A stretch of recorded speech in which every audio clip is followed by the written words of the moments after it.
মা হুয়া শিফাউ ওয়া রাহমাতুল লিল মুমিনিন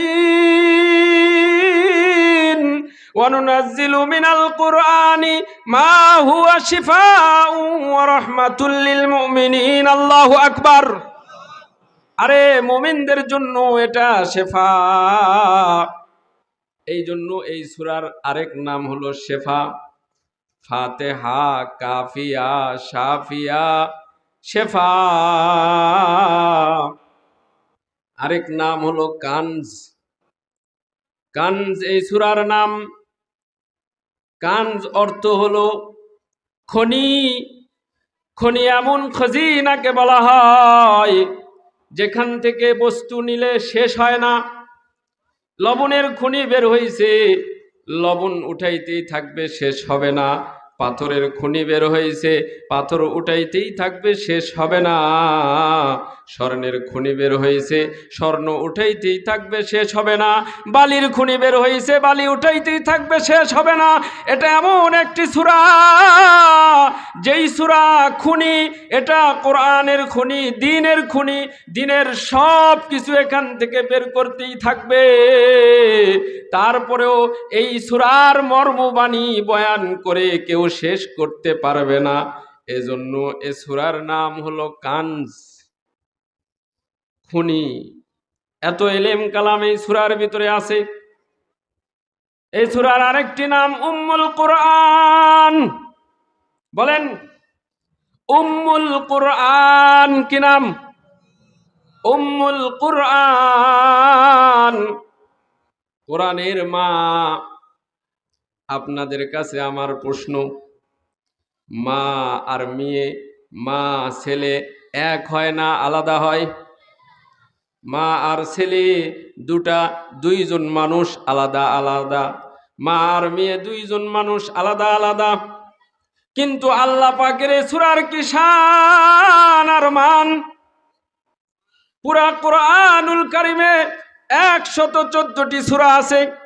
এই সূরাকে বাদ দিয়ে নয়, এই সূরার একটা আয়াত বাদ দিয়ে নয়, এই সূরার একটি হরফ বাদ দিয়ে নয়, এই সূরার কোনো হরফের নুকতা বাদ দিয়ে নয়। এই সূরা সহই কোরআন। এই সূরার একটি আয়াতকে অস্বীকার করলে কাফের, বেঈমান। এই সূরার একটি আয়াতকে সন্দেহ করলেও বেঈমান, মুনাফিক। তারপরেও আল্লাহ তাআলা বললেন উম্মুল কুরআন, এটা কোরআনের মা। আল্লাহু আকবার। এই কোরআনের একই কালামুল্লাহ, কোনো পার্থক্য নাই, ভেদাভেদ নাই। এটাও আল্লাহর কালাম। সূরা বাকারাও আল্লাহর কালাম, সূরা ফালাকও আল্লাহর কালাম, সূরা নাসও আল্লাহর কালাম। একটাই কালামুল্লাহ, একটাই কিতাব। তারপরেও আল্লাহ তাআলা বললেন এটা কোরআনের মা। অথচ মাকে আমরা আলাদা জানি। সুতরাং বোঝা গেল 114 সূরা নিয়ে কোরআন হইলেও এই সূরার কোরআন থেকে আলাদা সম্মান। আল্লাহু আকবার। জোরে বলেন আল্লাহু আকবার। লিল্লাহে তাকবীর, নারায়ে তাকবীর। আল কোরআনের আলো, আল কোরআনের আলো। আল্লাহুম্মা সাল্লি আলা মুহাম্মাদিন ওয়া আলা আলি মুহাম্মাদ কামা সাল্লাইতা আলা ইব্রাহিম ওয়া আলা আলি ইব্রাহিম ইন্নাকা হামিদুম মাজিদ। আল্লাহুম্মা বারিক আলা মুহাম্মাদিন ওয়া আলা আলি মুহাম্মাদ কামা বারাকতা আলা ইব্রাহিম ওয়া আলা আলি ইব্রাহিম ইন্নাকা হামিদুম মাজিদ। সকলে মোহাব্বতে আল্লাহর নামের একটু জিকির করি। লা ইলাহা ইল্লাল্লাহ, লা ইলাহা ইল্লাল্লাহ, লা ইলাহা ইল্লাল্লাহ, লা ইলাহা ইল্লাল্লাহ, লা ইলাহা, লা ইলাহা ইল্লাল্লাহু লা ইলাহা ইল্লাল্লাহু ইল্লাল্লাহ লা ইলাহা লা ইলাহা লা ইলাহা ইল্লাল্লাহু মুহাম্মাদুর রাসূলুল্লাহ। সকলেই পড়ি সাল্লাল্লাহু আলাইহি ওয়াসাল্লাম। আলহামদুলিল্লাহ, হযরত সুমাইয়া রাদিয়াল্লাহু তাআলা আনহু মহিলা মাদ্রাসার উদ্যোগে পঞ্চম বার্ষিক ওয়াজ মাহফিলের সম্মানিত সভাপতি মাওলানা আব্দুল বাকি সাহেব সহ আমন্ত্রিত ওলামায়ে কেরাম, আমাদের মাঝে উপস্থিত হয়েছে আজকের প্রধান মেহমান মাওলানা আজিজুর রহমান সিদ্দিকী সাহেব, উনি সহ আমার সামনে উপবিষ্ট দিনদার পরহেজগার মুসল্লিয়ানে কেরাম, পর্দার আলের পর্দানিশা মা ও বোনেরা, আলোচনার সূচনা লগ্নেই সকলকে কৃতজ্ঞতা জানিয়ে সকলের শুকরিয়া আদায় করে শুকরগুজার হচ্ছি সে মহামালিকের দরবারে যে মালিক আল্লাহ তাআলা আমাদেরকে এ সময় পর্যন্ত হায়াতকে দীর্ঘায়িত করে সুস্থ রেখে হাজার হাজার মানুষের মধ্য থেকে বাছাই করে আল্লাহ পাক তার রহমতি কুদরতি দৃষ্টি আমাদের প্রতি দিয়েছেন। বিধায় আমরা এই বরকতি এবং কোরআন হাদিসের বিশেষ আলোচনার মজলিসে বসতে পেরেছি, আল্লাহই সুযোগ দিয়েছেন। সুতরাং আল্লাহকে রাজি খুশি করার লক্ষ্যে সকলে একসাথে জোরে সুরে খুশি হয়ে বলি আলহামদুলিল্লাহ, মাশাআল্লাহ, জাযাকাল্লাহ। পরিচিত সবাই, বাড়ি বগুড়া কিন্তু থাকি ভাঙ্গা, আজকে 10 বছর যাবত আলহামদুলিল্লাহ। 5 বছর, পঞ্চম বছর এখানে মাহফিল, আজকে পঞ্চম বার্ষিক। তো মাহফিল, ওয়াজ মাহফিলে আমরা আলোচনা করি, মুসলিম ভাই বোনেরা শোনে। এই আলোচনা করতে পারা এবং কিছু মানুষ শোনা, এই তৌফিক দেনেওয়ালা একমাত্র আল্লাহ। আল্লাহ যদি আপনার দিকে আমার দিকে কুদরতি নজরে রহমতের দৃষ্টিতে না তাকায়, তাহলে আমরা কোনো ভালো কাজই করতে পারবো না। মাইকের অপারেটর কোথায়? পিছনে। মাইকে একটু সামান্য একটু ইকো দিলে ভালো হয়। আল্লাহ। তো আপনাদের সামনে আমি সূরা ফাতিহা তেলাওয়াত করেছি, তাই না? এই সূরা 114টি সূরার ভিতরে কোরআনুল কারীম খোলার সময় যে 1 নম্বর সূরা বের হয়, সেই সূরাটাই হলো সূরা ফাতিহা। এটা পড়ার উদ্দেশ্য এটাই যে আমি পরিচিত মানুষ, আপনারাও পরিচিত মানুষ, সুতরাং এমন কিছু কথা আল্লাহ পাক বলার তৌফিক দান করুক যার থেকে কিছু শেখা যায় এবং আমল করা যায়। ক্লাসের মতো, দরসের মতো বসে থাকা যায়, কিছু উপকার হয়, এই নিয়তে আল্লাহ তৌফিক দিলে আপনাদের দোয়া শামিল হলে সূরা ফাতিহার উপরেই কথা বলে আপনাদের এখান থেকে রওনা দেব ইনশাআল্লাহ।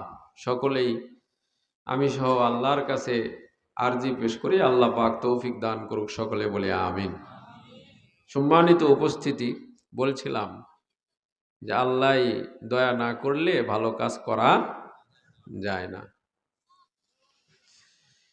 আল্লাহ, যে ব্যক্তি ফজরের নামাজ পড়ল সে আবার জোহরের নামাজ পড়তে পারতেছে কেন?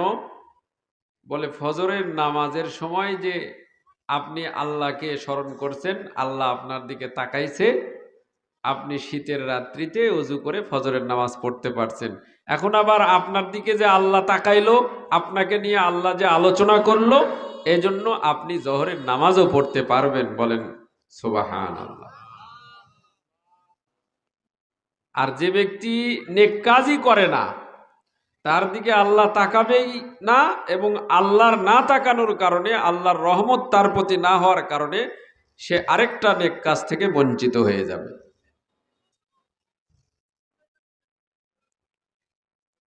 কথা বুঝতেছেন? আপনি একটা নেক কাজ করবেন মানে আল্লাহ আপনার দিকে রহমতে তাকাইছে, অর্থাৎ আপনার দিকে রহমত বর্ষণ করছে। এই কারণে আপনি আরেকটা নেক কাজ করতে পারবেন, কিন্তু আপনি একটাও নেক কাজ করবেন না, আল্লাহ পাক আপনার দ্বারা আরেকটা করায় নিবে না। এজন্য যারা নামাজ পড়ে তারাই ফাঁসা যায়। কথা বলেন ঠিক কিনা? যারা মাদ্রাসায় কোরআনুল কারীম শিখে ওরাই ফাঁসা যায়, যারা তেলাওয়াত শিখলো তারাই বাইজা গেল, যারা দাওয়াত তাবলীগে গেল তারাই ফাঁসে গেল। কিছুদিন আগে 3 দিনের জামাত আসছিল, শুধুমাত্র বলল যে নামাজে আসেন। এখন নামাজে আসে, এখন দেখি কয় আপনারও বের হতে হবে মাসে 3 দিন। 3 দিন যাওয়ার পরে আবার ওখানে কয় এখান থেকেই চিল্লাই যেতে হবে, চিল্লাই যাওয়ার পরে আবার কয় সালে যেতে হবে। অথচ এই লোকটা নামাজই পড়তো না। এখন এই নামাজ পড়ার সাথে সাথে এগুলো যে হচ্ছে কেন? একটা নেক আমল আল্লাহ পাক কি করছেন? কবুল করছেন, যার কারণে আরো নেক আমল করার সুযোগ দিচ্ছেন।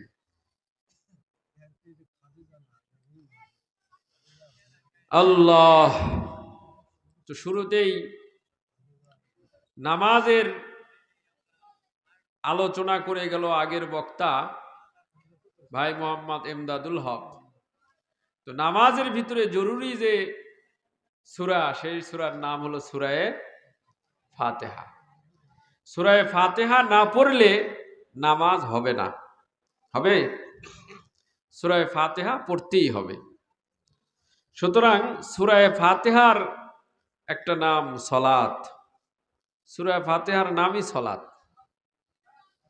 সূরা ফাতিহার সাধারণভাবে 14টি নাম আছে। কয়টি? 14টি নাম আছে। সূরা ফাতিহা না পড়লে যেহেতু নামাজ হয় না, সুতরাং সূরা ফাতিহার নামই নামাজ, সালাত।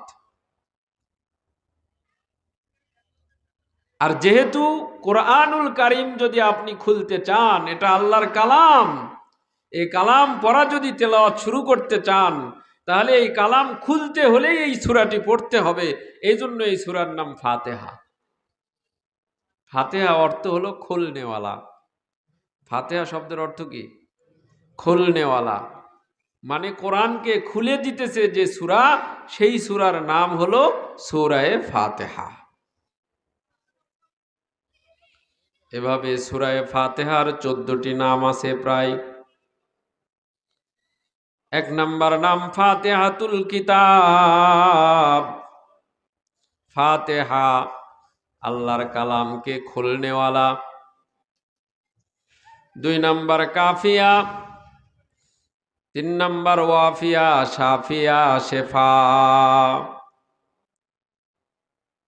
ফাতিহা, ওয়াফিয়া, কাফিয়া, শাফিয়া, শেফা,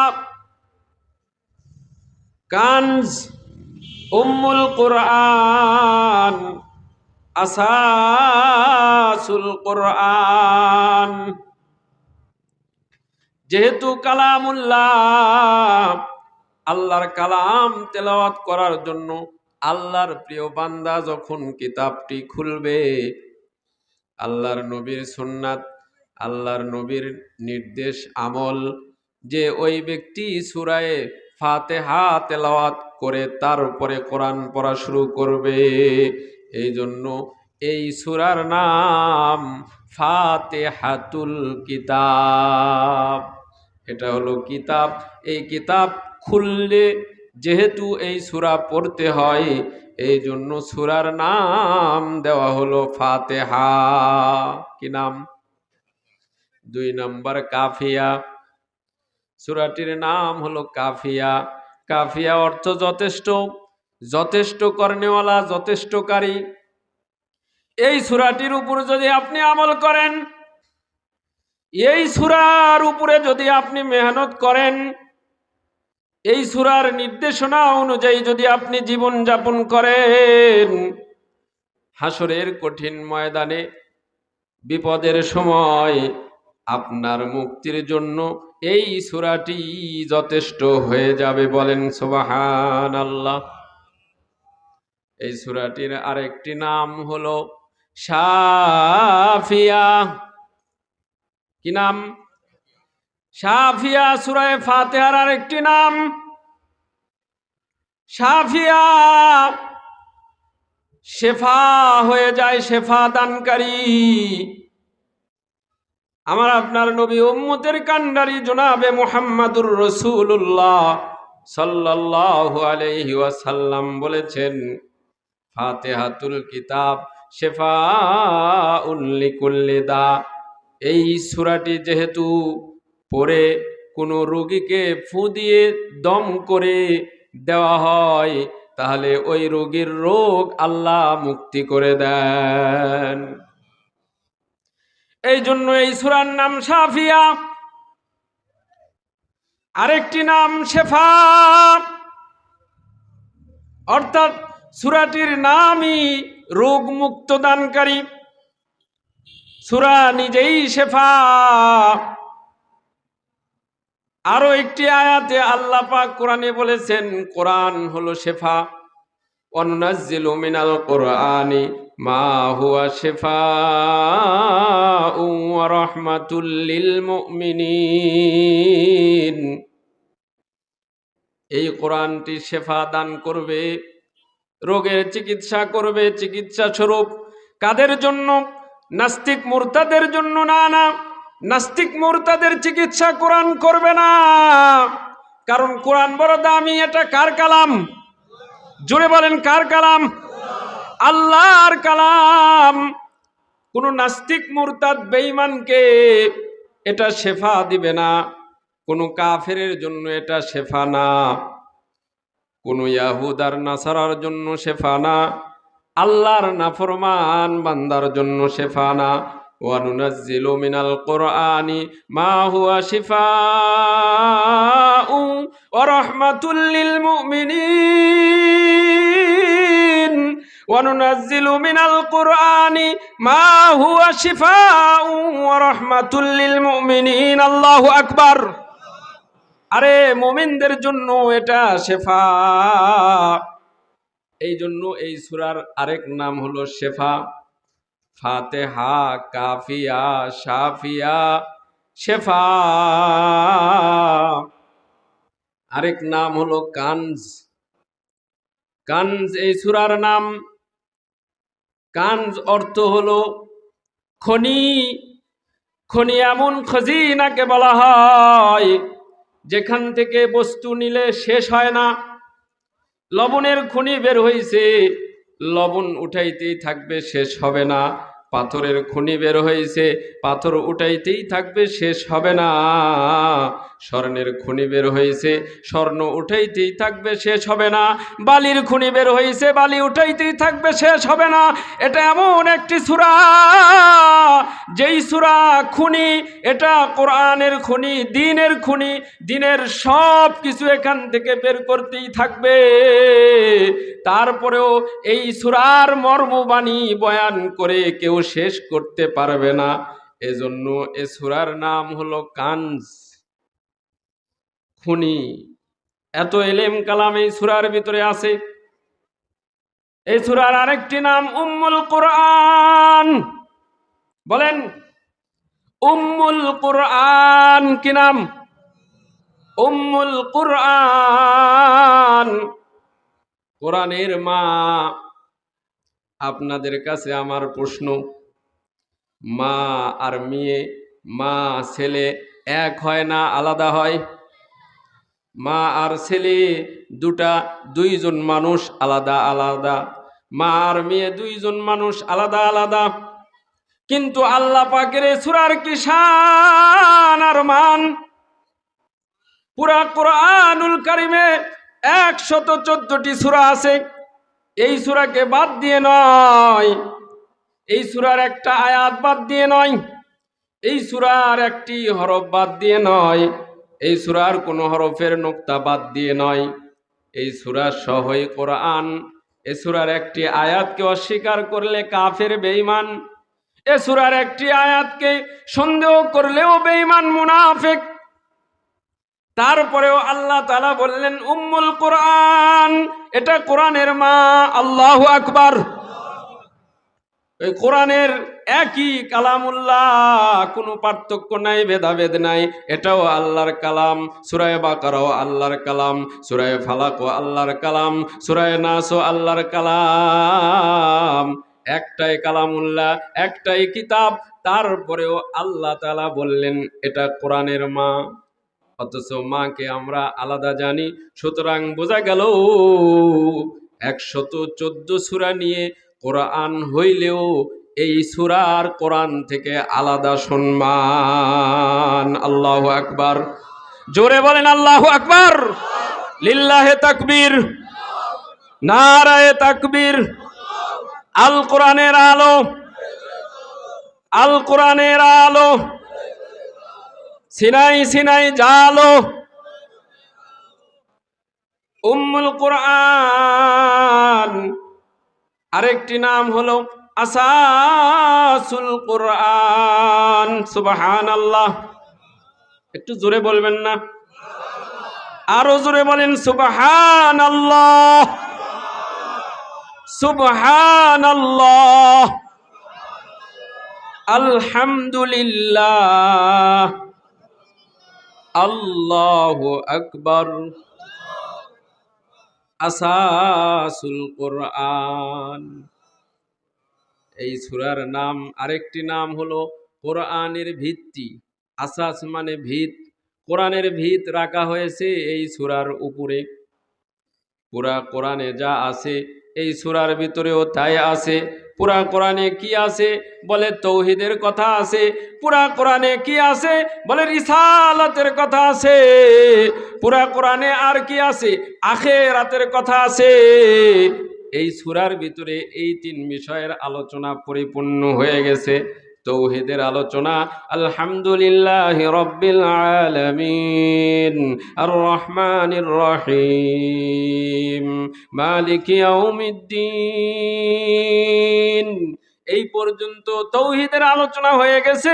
রিসালাতের আলোচনা, ইবাদতের আলোচনা, আখিরাতের আলোচনা, মালিকি ইয়াউমিদ্দিন, ইয়াকা না'বুদু ওয়া ইয়াকা নাস্তাঈন, ইহদিনাস সিরাতাল মুস্তাকিম, সিরাতাল্লাযীনা আন'আমতা আলাইহিম গায়রিল মাগদুবি আলাইহিম ওয়ালাদ-দাল্লিন। আমিন। এই সূরার ভিতরে তৌহিদের আলোচনা আছে। এই সূরার ভিতরে আখিরাতের দিবসের কথার আলোচনা আছে। এই সূরার ভিতরে ইবাদতের কথা আছে। সুতরাং পুরা কোরআনের ভিত্তি এর উপরে রাখা হয়েছে। এই জন্য এর নাম আসাসুল কোরআন। কি নাম? আরেকটি নাম যেটা শুরুতেই বললাম, এই সূরার নাম হলো সালাত। কি নাম? নামাজ। সালাতের অর্থ কি? নামাজ। বলে এই সূরা না পাঠ করলে নামাজই হবে না। এই সূরা লা সলাতা ইল্লা বিফাতিহাতিল কিতাব, যদি সূরায়ে ফাতিহা না পড়ো তাহলে নামাজ হবে না। যেই রকম নামাজি হোক না কেন, নফল নামাজ সূরা ফাতিহা লাগবে, সুন্নাত নামাজ সূরা ফাতিহা লাগবে, তাহাজ্জুদের নামাজ সূরা ফাতিহা লাগবে, ফরজ নামাজ সূরা ফাতিহা লাগবে, ওয়াজিব নামাজ সূরা ফাতিহা লাগবে। প্রথম রাকাতে বলে হ্যাঁ তাও লাগবে, দ্বিতীয় রাকাতে পড়তে হবে, হ্যাঁ পড়তে হবে, তৃতীয় রাকাতে বলে হ্যাঁ পড়তে হবে, চতুর্থ রাকাতে পড়তে হবে। যদি না পড়ি নামাজ হবে না। ও মুসলমান ইমানদার, আমরা অনেক সময় মনে করি যেভাবেই ইচ্ছা, যেভাবেই মন চায় সেভাবে নামাজ পড়ি, অসুবিধা কি? আল্লাহ তো সবার নামাজ কবুল করবে। কারণ আল্লাহর শান মান অনুযায়ী রসুলের দেখানো পথে কেউ তো নামাজ পড়তে পারে না। রসুলের মতো নামাজ পড়া সম্ভব না। যেভাবে ইচ্ছা সেভাবে পড়ি, অসুবিধা নাই, কারণ আল্লাহ রহমান। এটা বললে হবে? বাজারে যাওয়ার পরে সদাই করেন, ভালো বেগুন দেন, কথা বলেন ঠিক কিনা? বেগুন কত টাকা কেজি? 60 টাকা কেজি। ঠিক আছে 60 টাকাই দেওয়া হবে, কিন্তু ভালোগুলি দাও। পচা বেগুন কেউ নিতে চায় না, পচা পেঁয়াজ কেউ নিতে চায় না, পচা আলু কেউ নিতে চায় না, পচা মাছটা কেউ নিতে চায় না। একটু নরম হয়ে গেলে আপনি নিতে চান না। আপনার এক ভাই ব্যবসা করে রিজিক পাইতেছে, এদিকে খেয়াল করেও আপনি মাছ কিনতে চান না। তাহলে আমার আপনার মালিক আল্লাহ তাআলা, যিনি আমাদেরকে ইবাদতের জন্যই বানাইছেন, তিনি বলছেন তোমাকে কি জন্য বানাইছি তুমি উত্তর দাও। আমরা উত্তর দিতে পারি না আল্লাহ কি জন্য বানাইছেন। বিপদে পড়লে বইলা ফেলি আল্লাহ আমারে কেন বানাইলো। আল্লাহ যদি না বানাইতো তাইলেই মনে হয় ভালো হইতো। আবু বকর সিদ্দিক রাদিয়াল্লাহু তাআলা আনহু এরকম বলেছেন, আসলে তৌহিদের ঈমান পাকাপোক্ত করার জন্য। কিন্তু আমি আপনি বলি বিরক্ত হয়ে এটা বলা ঠিক না। এটা যদি বলেন তাহলে আপনি গুনাহগার হবেন। আল্লাহ আপনারে কেন বানাইছে আল্লাহ বলে দিয়েছে কোরআনে, ওমা খালাকতুল জিন্না ওয়াল ইনসা ইল্লা লিয়াবুদুন। আর কোনো কথা আল্লাহ বলেন নাই, ইবাদতের জন্যই তোদেরকে বানাইছি। আর ইবাদতের ভিতরে সর্বোত্তম ইবাদতের নাম হলো নামাজ। আল্লাহ বলেছেন নামাজ, এই নামাজে যদি তুমি তেলাওয়াত না করো তাহলে নামাজ হবে না। এই নামাজে যদি সূরা ফাতিহা না পড়ো তাহলে তোমার নামাজ হবে না। আমার আপনার নবী বলে গেছেন, নবীজি বলছেন সূরা ফাতিহা ছাড়া নামাজ হবে না। এই জন্যই এই সূরার নাম হলো নামাজ। আরেক নাম কি? নামাজ। এখন আমি আপনি ব্যস্ত, খুব ব্যস্ত, ব্যবসা বাণিজ্য নিয়ে কাস্টমার আসতেছে যাইতেছে, এত ব্যস্ত, হিসাব নিকাশ কেমনে মনে রাখি। ইমাম সাহেবের পিছনে দাঁড়াইছি, ওই অভ্যাস থেকে গেছে। ইমাম সাহেবের পিছনে দাঁড়াইলে সূরা ফাতিহা পড়তে হয় না। ইমাম সাহেবের কেরাত মুক্তাদির জন্য যথেষ্ট। কিন্তু ইমাম সাহেব যখন সালাম ফিরে চলে গেল, তখন যে আপনি নামাজে দাঁড়াইলেন, তখনও তো এই হালতেই আছে। এখানে আমরা যারা আছি, এখানে যারা আসছি, অবশ্যই আমরা নামাজি, কি বলেন? আরে বেনামাজি যারা, তারা এখানে আসবে না। এখানে কি সবাই আসতে পারে? সবাই আসবে? বেনামাজি যারা, তারা এখানে আসেনি, কারণ বেনামাজির উপরে আল্লাহর রহমতের দৃষ্টি পড়েনি। আর যে হেদায়েতের উদ্দেশ্যে ঘোরাফেরা করতেছে যে একটু বসবো, তার দিকে আল্লাহর দৃষ্টি পড়ছে, সে ভবিষ্যতে নামাজ পড়বে। এজন্য সবাইকে বলতেছি, সবাইকে বলতেছি, পচা বেগুন আপনি নিবেন না, আর পচা নামাজ আল্লাহরে দিবেন। আল্লাহ নিবে? তাহলে আল্লাহর বিচারের দিন কি ঠিক থাকবে? আল্লাহ বিচারের মাঠ কায়েম করবে না? তো ওখানে তো আল্লাহ কঠোর। আপনি কেমনে এই নামাজ নিয়ে ওখানে দাঁড়াবেন যে নামাজে সূরা ফাতিহা নাই? ইমাম সাহেবের পিছনে পড়ে পড়ে এই ভুল আমরা করি। অনেক ব্যস্ততার পরে সুন্নত দাঁড়াইছে। খেয়াল করেন, আগেই বলছি, এখানে আসছি আমরা সবাই নামাজি, 2-4 ওয়াক্ত নামাজ পড়ি, কথা বলেন ঠিক কিনা? সুতরাং নামাজ যাতে সঠিক হয় তার কিছু মাসালা, যে এই সূরার নাম সালাত, এটা না পড়লে হবে না, সুন্নত দাঁড়াইছে। দেখছেন? হ্যাঁ, কিছু পড়ছি, কিন্তু আমার পড়া শেষ, আপনি তো দেখলেনই না। আমার সূরা ফাতিহা শেষ, কিন্তু দিলে দিলে, কিসে কিসে? দিলে দিলে, মনে মনে পড়া শেষ। মনে মনে সূরা ফাতিহা পড়া, এটাকে পড়া বলে না এটা জপা বলে? সূরা ফাতিহা নামাজের মধ্যে জপবে না পড়বে? আমি যে শেষ করে ফেলাইলাম, নামাজ হবে? খেয়াল করে দেখবেন, আপনি নিজেও এই রুগী, আমিও এই রুগী, হুঁশ থাকে না। নামাজে দাঁড়াইছি, ঠোঁট নড়ে না, জিবা নড়ে না, অথচ আমার কেরাত শেষ, সূরা শেষ, রুকুতে চলে গেলাম। বোবা নামাজ। কি নামাজ? বোবা নামাজ, বোবা মুসল্লি। এই বোবা নামাজ আল্লাহ পাক নেবেন কেমনি? আরেকটি ভুল হয়ে যায় নামাজের ভিতরে, জামাতে শরীক হলেন, জামাতে শরীক হলেন দৌড় দিয়ে। নবীজি নিষেধ করেছেন, খবরদার, নামাজের কাতার দাঁড়িয়ে গিয়েছে, তুমি দৌড়ায়ও না। নাহা রাসূলুল্লাহ সাল্লাল্লাহু আলাইহি ওয়াসাল্লাম আইয়ু হারওয়ালা ইলাস সালাহ। আল্লাহর নবী নামাজে দৌড় দিয়ে শরীক হওয়া নিষেধ করেছেন। আস্তে আস্তে যাবে, যতটুকু ইমামের সাথে পাবে ততটুকু ইমামের সাথে পড়বে, যেটা না পাবে সেটা উঠে দাঁড়িয়ে একা একা আদায় করবে। নামাজে দৌড় দিয়ে যাবেন না, এটা নবীজির নিষেধ। নামাজে দৌড় দিয়ে গিয়ে শরীক হওয়া যেমন ইমাম সাহেব রুকুতে গেছে দৌড় দৌড় দৌড় দৌড় দৌড় দিয়ে দেয়, রুকুতে চলে গেল, নামাজ হবে? হবে না কেন বলেন? তাকবীরে তাহারিমা বলেনি, তাকবীরে তাহারিমা না বলেই ঢুকে গেছে নামাজে। তাকবীরে তাহারিমা যেটা শুরুতে দেওয়া হয় এটা কি ফরজ, এটা না হলে নামাজ হবে? মানে এগুলো জানা মাসালা, মুজাকারা করতেছি এজন্য যে আমার ছুটে যায়, এজন্য আমি মনে করতেছি আপনারও অনেক সময় ছুটে যায়, এজন্য এটা খেয়াল করে তাকবীরে তাহরিমা দিতেই হবে। আর একা একা নামাজ সূরা ফাতিহা পড়তেই হবে। সূরা ফাতিহা ছাড়া নামাজ হবে না। সূরা ফাতিহার আরেক নাম সালাত, এটাই নামাজ, সূরা ফাতিহাটাই নামাজ। 3 নম্বর আরো একটি মাসালা, মোবাইল বাজে উঠছে নামাজে।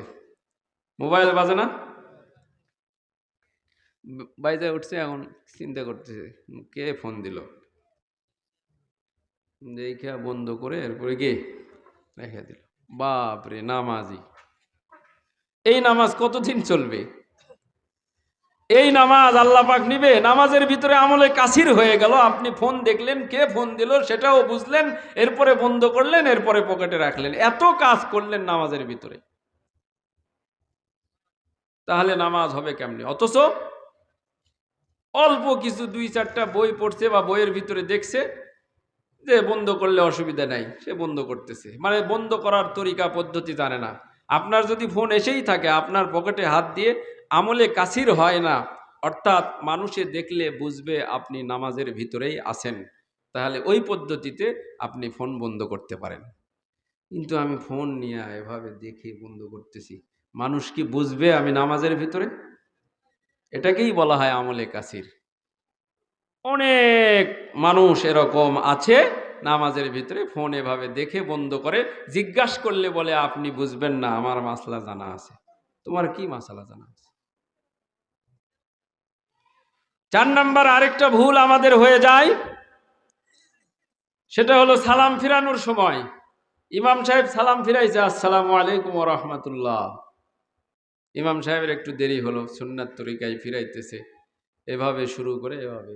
এদিকে আমি মুসল্লি, আমার অত ধৈর্য সহ্য নাই, ইমাম সাহেব সালাম একদিকে ফিরাইতে, আমি 2 দিকে ফিরাই, পাশের জন্য চল যাই, ওইদিকে ইমাম সাহেব দ্বিতীয় দিকে সালাম ফিরাইতেছে, আসসালামু আলাইকুম ওয়া রাহমাতুল্লাহ। আমারও এরকম হয়েছে, ইমাম সাহেব 2 দিকে সালাম ফিরাই নাই, মাত্র একদিকে সালাম ফিরাইছে।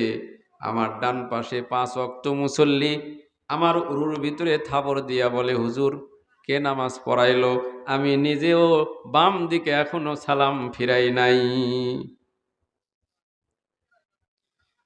অথচ ইমামের ইক্তেদা করার জন্য আমি দাঁড়াইছি, ইক্তাদাইতু বিহাযাল ইমাম, এই ইমামের অনুসরণ করে নামাজে দাঁড়ায় গেলাম। ইমামের আগেই আপনি 2 দিকে সালাম ফিরায় উঠে চলে আসলেন, আপনার নামাজের সমস্যা হয়ে গেল। এরকম নামাজ পড়বেন না, এরকম নামাজকে দুরস্ত করবেন। নামাজের ইহতিমাম আর গুরুত্ব যদি থাকে তাহলে এগুলো ভুল হবে না। আবার অনেক সময় গুরুত্ব আর ইহতিমাম দিতে গিয়া ইমাম সাহেব সেজদা থেকে উঠে গেছে, আপনার 3 বার সুবহান রব্বিয়াল আলা বলা হয়নি, এজন্য আপনি 3 বার সুবহান রব্বিয়াল আলা বলে তারপরে যে ইমাম সাহেবকে ধরতেছেন আর মনে মনে ভাবতেছেন নামাজ শেষ করেই ধরব, ইমাম সাহেব আপনার নামাজ তো হইল না, কারণ আমি 3 বার সুবহান রব্বিয়াল আলা বলতেই পারলাম না। না না, আপনি এইটা বলবেন না, আপনি ইমামের ইক্তেদা করবেন। সুবহান রব্বিয়াল আলা এটা সুন্নাত, ইমাম সাহেব বলে উঠে গেছে, আপনার ইক্তেদা করা ওয়াজিব, আপনিও উঠে যাবেন, সেজদায় পড়ে থাকবেন না। যখন একা একা নফল নামাজ পড়বেন, সুন্নাত নামাজ পড়বেন, তখন আপনি লম্বা সেজদা দেন, 3 বার 5 বার 7 বার 9 বার 11 বার, যত খুশি ইচ্ছা আপনি রবের নাম ডাকতে থাকেন। সুবহানা রব্বিয়াল আলা, পড়েন না? সুবহানা রব্বিয়াল আলা, সুবহানা রব্বিয়াল আলা। এজন্য বললাম যে ওই যে সুবহান আল্লাহ, এটা আল্লাহর কাছে অনেক দাম। এজন্য আল্লাহ নামাজের সেজদায় তাসবিহ দিয়ে দিছে সুবহানা রাব্বিয়াল আলা, রুকুর তাসবিহ দিছে সুবহানা রাব্বিয়াল আযীম, সালাতুত তাসবিহ রাসূলুল্লাহ সাল্লাল্লাহু আলাইহি ওয়াসাল্লাম শিখাইছে, সেখানেও সুবহানাল্লাহ আলহামদুলিল্লাহ ওয়ালা ইলাহা ইল্লাল্লাহু আল্লাহু আকবার, এগুলো সব সুন্নাত আমল, কিন্তু আল্লাহর কাছে অনেক দাম। কিন্তু আপনি ইমামের ইক্তেদা যখন করবেন, তখন ইমামের অনুসরণ করা ওয়াজিব। ইমাম যখন সালাম ফিরাবে, তারপরে আপনি সালাম ফিরাবেন। ইমাম যখন সেজদা থেকে মাথা উঠাবে, তারপরে আপনি মাথা উঠাবেন। ইমাম সাহেব যখন রুকু থেকে মাথা উঠাবে, তারপরে আপনি রুকু থেকে মাথা উঠাবেন। জিকির করি লা ইলাহা, লা ইলাহা ইল্লাল্লাহ, লা ইলাহা ইল্লাল্লাহ, লা ইলাহা